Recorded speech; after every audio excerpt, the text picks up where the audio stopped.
बिस्मिल्लाहिर्रहमानिर्रहीम। अस्सलाम वालेकुम।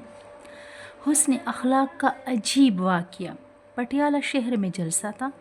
हज़रत अमीर शरीयत सैयद अताउल्लाह शाह बुखारी रहमतुल्लाह जलसा से खिताब करने वहाँ पहुँचे। जलसा एक बड़ी इमारत की छत पर था। उसकी सीढ़ियाँ बहुत बड़ी थी। शाह जी रहमतुल्लाह जलसागाह में जाने के लिए सीढ़ियाँ अबूर कर रहे थे। देखा तो एक नौजवान हाथ में झाड़ू लिए सीढ़ियों से नीचे उतर रहा है।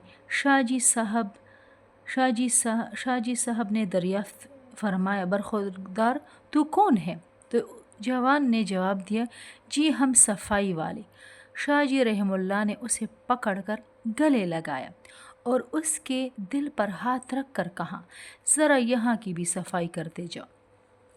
हज़रत अमीर शरीयत इसके बाद जलसेगाह में पहुँच गए।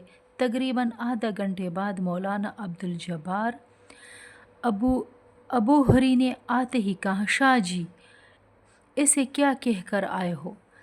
शाह जी रहमतुल्लाह ने हैरत से पूछा, भाई किसको? फरमाए सफाई वाले को।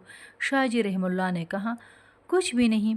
मौलाना अब्दुल जब्बार साहब रहमतुल्लाह ने फरमाया, हज़रत वो तो सड़क पर तड़प रहा है और बहुत बेकरार और मुस्तरब नज़र आता है और कहता है कि शाह जी से कहो कि वो मुझे फ़ौरन मुसलमान करे और ख़ुद मेरे दिल की सफाई करे।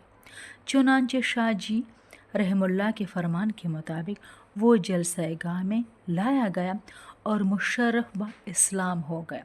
तो शाह जी को दुआएं देते हुए कहने लगा, आपने मुझे गले से क्या लगाया कि मेरा दिल रोशन हो गया और मैं दौलत इस्लाम हासिल करने के लिए बेताब हो गया।